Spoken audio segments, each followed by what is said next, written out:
Welcome to another episode of Warlord TV. Let's have a tailgate talk. In the construction fields, oil fields, manual labor fields where people actually get out and produce things, we have these little things called tailgate talks. It's where before you start a job, you get everybody together. Everybody gathers around the tailgate and you point out what the mission is, what the expectations are, who's doing what, and point out safety hazards, things that can hurt or kill you. So I felt it appropriate for us to have a tailgate talk because I'm going to point out and we're going to talk about some things in this video that can hurt or kill you. Now, many people keep asking in various channels, not just this one, but other people's channels, what happens when they come for you? When will they come for you? When's the shit going to hit the fan? When is society going to collapse? When? Today I would like to primarily focus on one of those topics, and that is when will your enemies come for you? And some people are of the mindset that, well, I'm gonna bunker in, and when they come, I'm gonna put up a fight. Well, I commend you for your bravery in going out like that, but make no mistake, you will go out like that typically, unless you're very, very well prepared, well organized, and have some hard hitters at your back, all right, or at your sides to outflank your enemy and to watch your six, of course. But people always also ask, when is the time to bug out? This video will cover that, at least one example, and that is when they come for you, when the government comes for you. Because make no mistake, out of all the threats in your daily life throughout the world, the biggest historical threat to individuals or groups of people are always governments. You can look at the Roman persecution of the Jews. You could go back that far if you want. You go back to Pharaoh taking his army and chasing after those that were leaving Egypt, okay, to all the way up to 1930s and 40s Germany and 1940s US, all right? And some of you don't know that the same thing that was happening in Germany was happening in the US on a different scale and to different people, but it was happening. Not quite so horrific in the US. All the way up to modern times. I mean, the past 20 years, all right? Governments are what will be the demise, more than likely, of a great many people. Where to begin? History is full and rich. I'm gonna have a smoke. Smoke them if you got them. If you don't smoke, awesome. You've done well. But I digress. Let's get back on topic. When they come for you, and people always, when they come for our guns, when they come for your guns, same, but different, as they would say in Southeast Asia. The same, but different, It'll happen overnight. It won't be little by little like people imagine it to be. Well, they're going to infringe on our rights here and infringe on our rights there, and then they're going to make this illegal and that. Yes, those things will happen. They will absolutely happen. But when they decide to drop the hammer, it will be overnight. You will wake up to people gunning for you. All right? Let's look at history. All right? Let's just go back as far as Germany. All right, and we'll progress forward. Germany, it wasn't just the Jews, because I don't think that's where I'm going with that. The SA, Hitler's brown shirts, the men on the ground getting shit done, kicking ass, taking names, terrorizing people. they got very powerful. And Hitler made plans over time, over the course of months. We need to get rid of these people. They got to go. But on one night, the night of long knives, he gave the order. Was it execute Order 66 for my Star Wars fans? Yes. He gave the order, and in one night, they decimated the SA. Virtually wiped them all out. Definitely took out the heads. Like that. All right? Let's hop across the pond to here in the U.S. 1941, December 7th, we know what happened. A day that will live in infamy. Well, immediately, and if you look at Wikipedia, it even says in Wikipedia and other history blogs, if you will, immediately following the attack on Pearl Harbor, immediately the primary Japanese influencers on the West Coast were rounded up. About 5,000 of them immediately, as in like the next day. Immediately. And then it was a very short time after the influencers were taken that the rest of the population was gathered up. Excuse me for the beeping. Big trucks around here. Somebody's backing one up over there. So, yeah, it's just, I'm used to hearing it. You probably aren't. You're probably like, what the hell is that beeping? Big shit moving backwards. All right? Anyway, let's get back on topic. Once they rounded up all those U.S. citizens, the U.S. government rounded up U.S. citizens, they placed them in camps.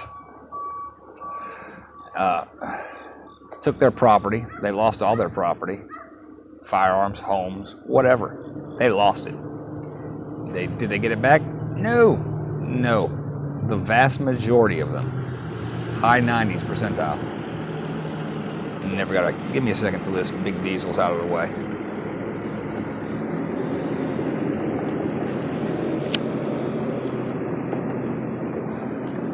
There he goes. Most of them never got their stuff back. So follow me here. If you're planning on bunkering in, they will come for you. All right? So have an alternate plan. PACE, primary, alternate, contingency, emergency. Have an alternate plan, at least. Primary, bug in. Alternate, get the fuck out of Dodge. Expect that your shit won't be there when and if you ever return, because the government will seize that shit. All of it. Food stores, everything you've been prepping, gone.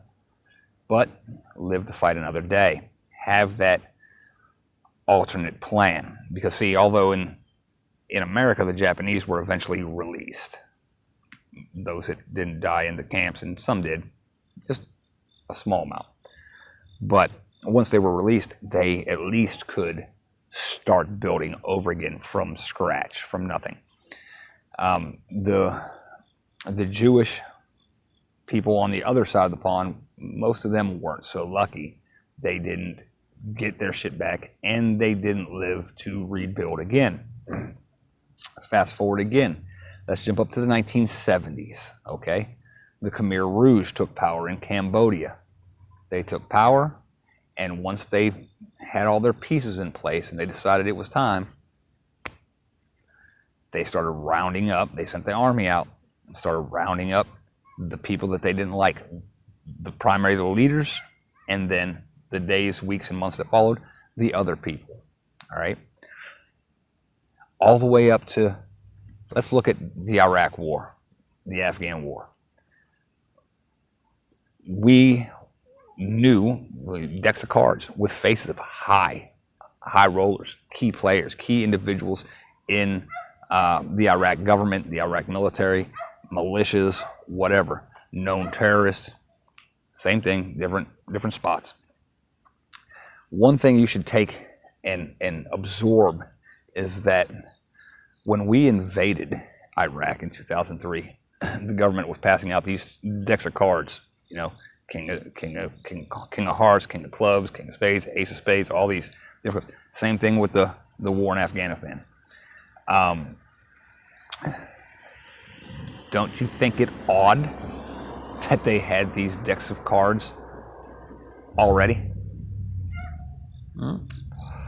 They knew who the key players were before they went. Just like if you look back at World War II, when our government rounded up the Japanese figureheads in this country almost instantaneously. They knew who they were because the government keeps databases. They used, actually in that instance, they used the Census Bureau to figure out who a lot of people were. And if you were just 1/16th, by executive order, if you were 1/16th of Japanese descent, 1/16th Japanese, you went into the camps.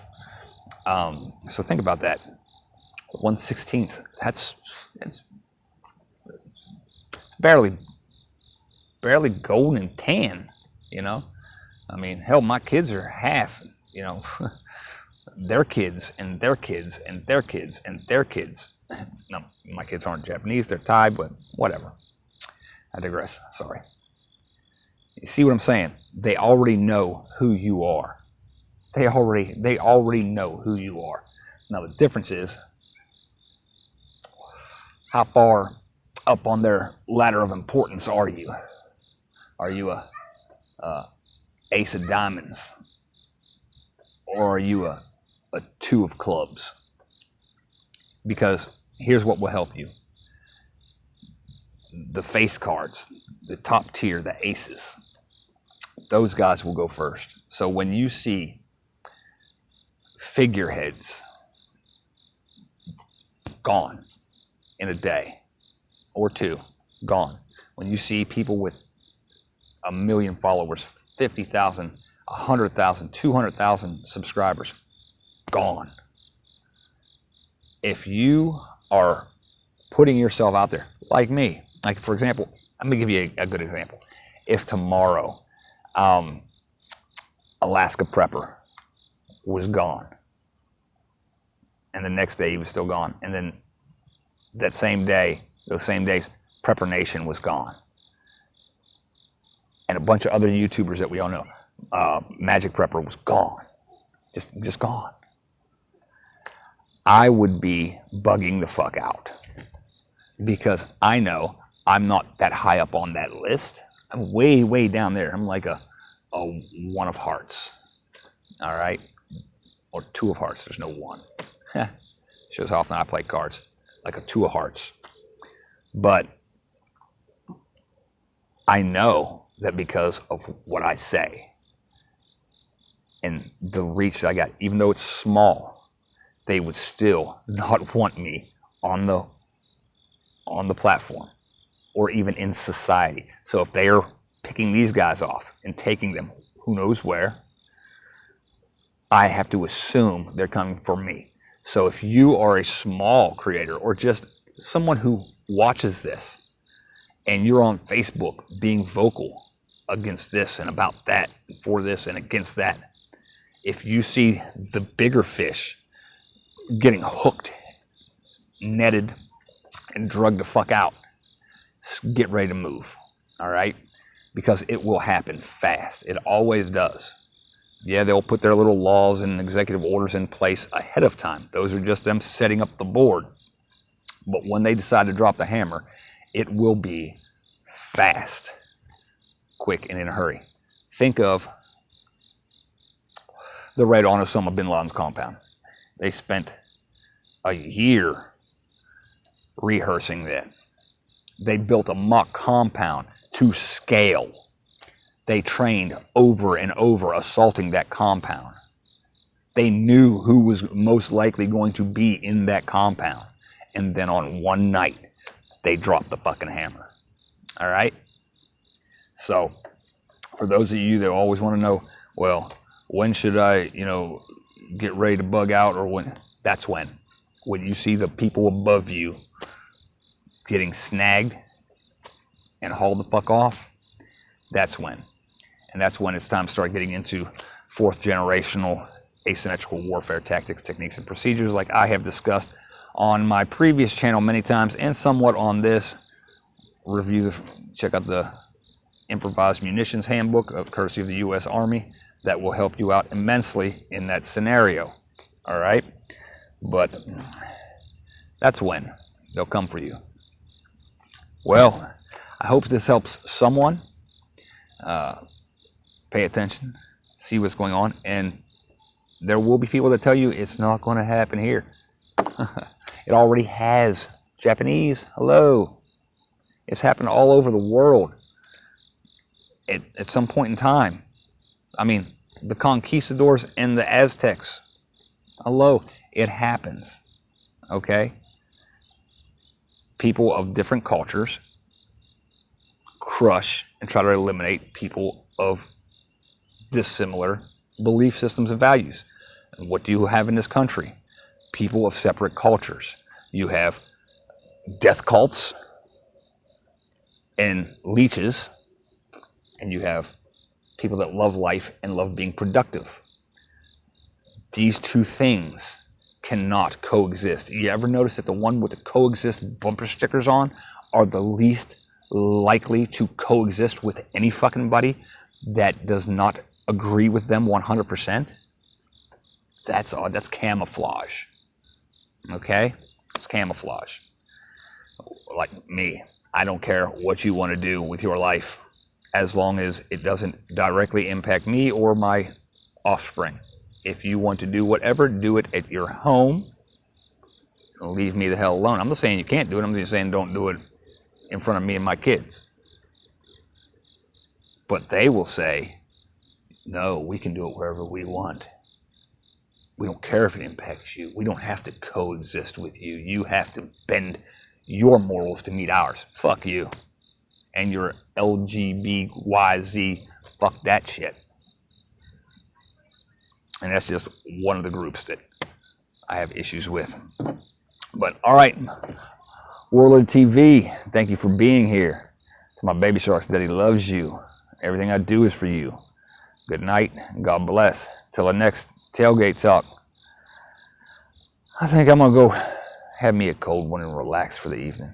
I'm out. Oh.